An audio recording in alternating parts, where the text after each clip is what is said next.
तो यहाँ पर LHS ले लेंगे, है ना।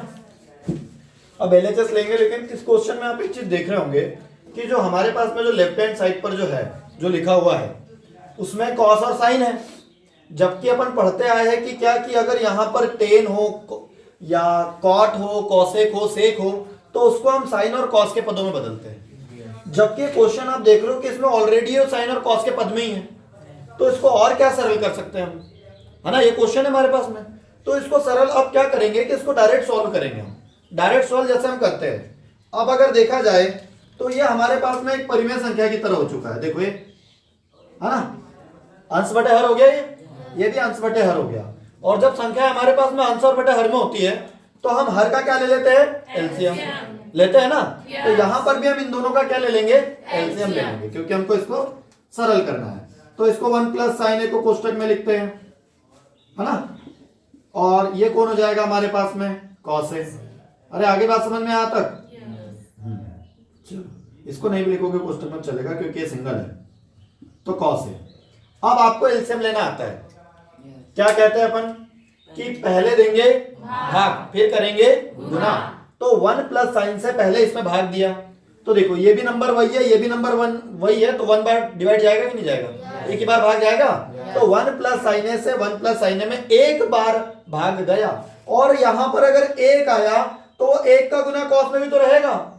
अगर वो 1 आया तो 1 का गुना कॉस में रहेगा। तो ये कॉस अब कहां जाएगा, ऊपर जाएगा, क्योंकि हम क्या कहते हैं कि पहले देंगे भाग, फिर करेंगे गुना। तो ये कॉस गुने का गया यहां ऊपर, और ये ऑलरेडी पहले से है, तो ये हमारे पास में कुछ इस प्रकार से बन जाएगा।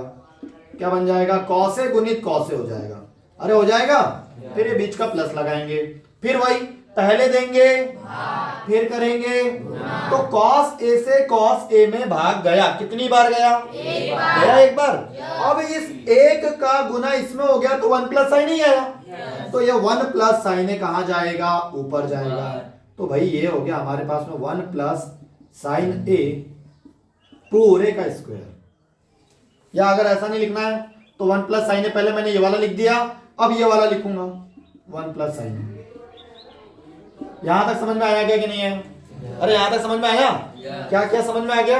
देखो अब दूसरे तरीके से ऐसे भी कर सकते हो, इन दोनों का एलसीएम ले लिया और उसके बाद में 1 प्लस साइन ए से 1 प्लस साइन ए कट गया, बचा कौन, कॉस ए। तो कॉस ए ऊपर आएगा गुने में, तो ये आ गया। फिर यहाँ पे कॉस ए से कॉस ए कट गया या भाग चला गया, तो ये बचा वाला है, तो ये चला गया यहाँ पे, और ये पहले का ही आ गया। क्लियर हो गया, चलो आगे सॉल्व करेंगे। कॉस का गुना कॉस में होगा तो कॉस स्क्वायर आएगा या नहीं आएगा, आ जाएगा। प्लस 1 प्लस साइन है, 1 प्लस साइन है, दोनों बार एक ही चीज लिखी है, तो इसको हम क्या कर देंगे, इन दोनों का स्क्वायर कर देंगे।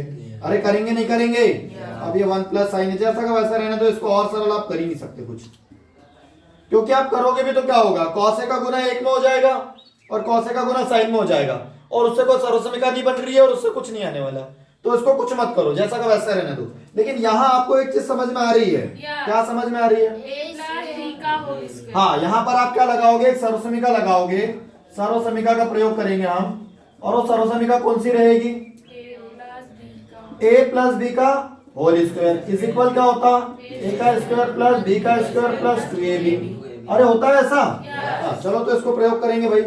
कॉस स्क्वायर है एज इट इज, जैसा वैसा लिख दिया, फिर ये प्लस हो गया, फिर ये हो गया क्या, a का स्क्वायर। अब यहाँ a की तरह कौन है, 1 है, तो 1 का स्क्वायर होगा या नहीं होगा। अरे बात समझ में आ रही क्या, b का स्क्वायर मतलब किसका स्क्वायर होगा, साइन का स्क्वायर, तो साइन ए स्क्वायर हो गया, हुआ क्या। चलो अब कौन आएगा, प्लस में 2 a की जगह मैं क्या लिखूंगा, 1, b की जगह क्या लिखूंगा, साइन। ठीक है, ये हो गया, और ये नीचे जैसा का वैसा 1 प्लस साइन ए, और इनटू में आ गया हमारे पास में कॉस ए। अरे यहां तक तो आ गया होगा समझ में।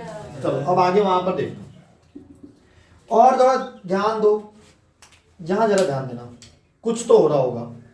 कॉस स्क्वायर है, ये प्लस में साइन स्क्वायर है, कुछ होता है, क्या होता है, हाँ क्या होता है, अरे sine square A plus cos square A is equal 1 होता है, नहीं होता है, तो वही तो है, साइन स्क्वायर ए प्लस कॉस स्क्वायर ए 1 हुआ ना। हाँ चलो तो उसको साथ में लिख लेते हैं, क्या लिखेंगे हम,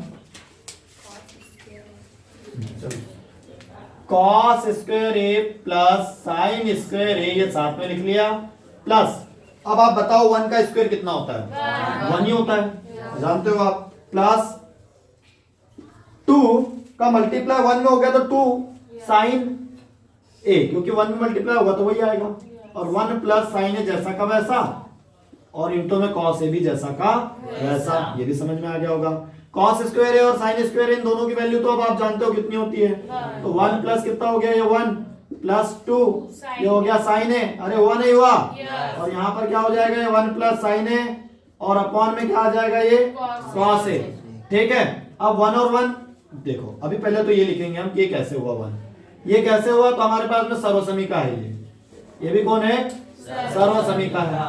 तो और ये सर्वसमीका क्या कहती है कि हमारे पास में हाँ क्या होता है? Sine square A plus cos square A is equal क्या होता है? 1। तो यही वाली सर्वसमीका का प्रयोग किया है। Cos square A plus sine square A is equal 1। अब 1 और 1 कितना होता है? प्लस 2 साइन ए। अरे है या नहीं है ऐसा? चलो 1 प्लस साइन ए इंटू में क्या हो गया? Cos A. अब यहाँ दिमाग लगाएंगे कि भाई क्या हो सकता है। तो देखो यहाँ भी 2 है, यहाँ भी 2 है, क्योंकि हम सरल कर रहे हैं तो सरल करते जाओ। तो दोनों जगह 2 है तो 2 को कॉमन में निकाल लो। आ रही ना बात समझ में? तो और यहाँ तक सरल कर देंगे। अब यहाँ से 2 निकल गया तो क्या बचा वहां? 1 प्लस यहाँ से भी 2 निकल गया तो बचा कौन वहां पे? साइन है। अरे बचा कि नहीं बचा? चलो, और यहाँ पर क्या बचा भाई? ये बचा क्या है? ये तो पहले से ही है 1 प्लस साइन है, और इंटू में क्या आ गया? कॉस है। अब देखो एक बात बताओ, ये कोष्टक में है, इन दोनों के बीच में कहीं प्लस है? इन दोनों के बीच में कहीं प्लस है? तो कोष्टक के अंदर का रहेगा तो कोई दिक्कत नहीं है। तो इससे ये कैंसिल हो जाएंगे ना दोनों। डिवाइड चला गया 1 बार, गया कि नहीं गया? हाँ, तो अब मैं इसको क्या लिख दूंगा? 2 बटे कॉस ए। अरे लिखेंगे कि नहीं? 2 गुणित 1 बटे कॉस ए। अब आपको पता है कि 1 बटे कॉस क्या होता है? अरे होता है कि नहीं होता है? हाँ, तो ये सेक ए इज इक्वल 1 बटे कॉस ए होता है। तो यहाँ पर हमारा LHS इक्वल RHS हो गया। LHS इज इक्वल कौन हो गया? RHS। बात समझ में आई क्या? यहाँ पर आपको इतना सा दिमाग लगाना है कि ये साइन और कॉस में ऑलरेडी दिया है। अगर टेन और कॉट में होता तो हम उसको साइन और कॉस में बदलते, लेकिन ये साइन और कॉस में पहले से है, इसके लिए हमको इसको डायरेक्ट सरल करेंगे। जो हल हो सकता है वो करने की कोशिश करेंगे। आगे समझ में कि नहीं है? चलो।